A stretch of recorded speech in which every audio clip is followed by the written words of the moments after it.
the idea with that was, and it's going back to PDTV. So my dad created PDTV, Personal Defense Television. It was the first TV show about self-defense and concealed carry and all that stuff. And they did a bunch of range training at various gun training schools. Yeah.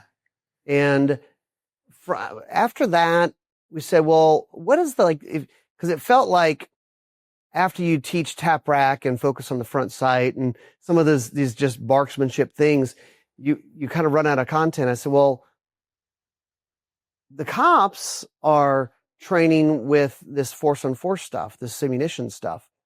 No one at the time was doing this with civilians, and said, let's put regular people into self-defense scenarios. They don't know what's going to happen, and they could get shot at, or, guy with a knife or whatever it might be. And let's see how they handle when they're actually at an ATM, when they're actually trying to get in their car or get out of their car in a parking lot at night. Can they use a light? What are all these things that they can do? So we've done, like I said, 14 seasons. So probably 150, 160 episodes of that show where we put people in these scenarios. And the way we lay this out is, here's a scenario. Okay, Rich, you're going to get out of your car, you're going to go into that store. That's all you know, right? And then we let the scenario play out, and then we give the person some training, and then we run them through another similar scenario and see how they improve. But you're right.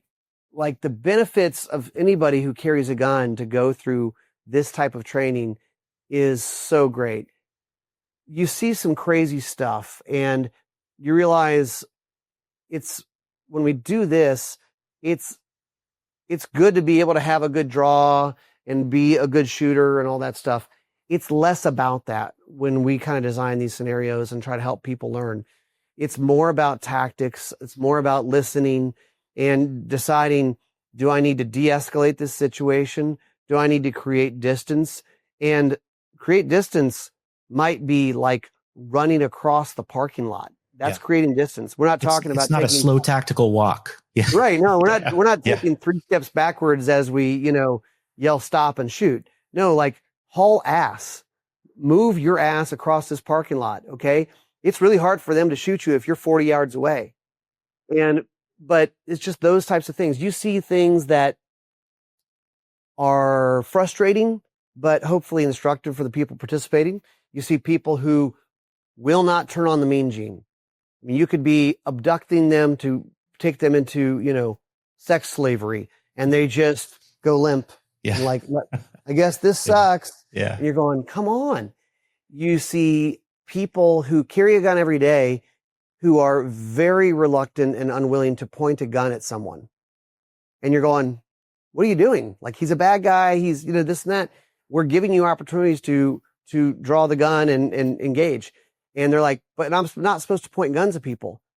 Yeah, I know there's those 4 rules of gun safety and all that, but this is self-defense training. And if you're going to carry a gun, concealed carry on the streets, you got to get comfortable with this, or else why are you carrying a gun? So it's just crazy stuff that you see in those that I think people, they don't know what they're going to do. And then you have like the good shooters. I got my red dot, I dry fire, I have a 2-second bill drill, and then they shoot real fast, and you say, so who did you shoot? Well, it was the guy that came out around the corner, he had a gun. Why'd you shoot him? And they're going, oh crap. Because I'm at a shooting course. I don't even know who I just shot. Yeah. There's a lot more thinking to it than people realize. There is. And you know that you're not going to be seriously injured or killed in that kind of training environment, but that does not change the fact that your adrenaline is pumping. I'm a simunition instructor. I did a lot of simunition training for the police department, SWAT team, everything else.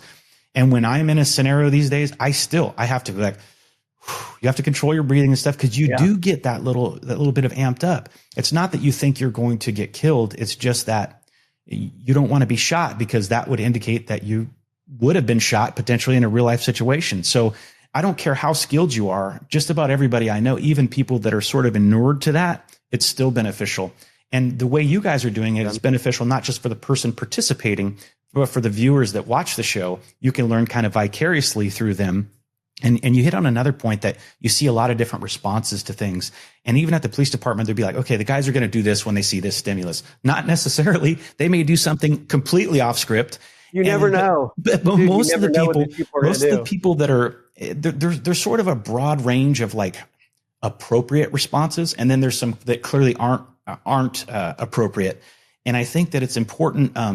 You learn during the scenario, but you also learn afterwards when you guys are talking about what went wrong, what went right, and all that stuff. So I think that that's another huge benefit of that type of training.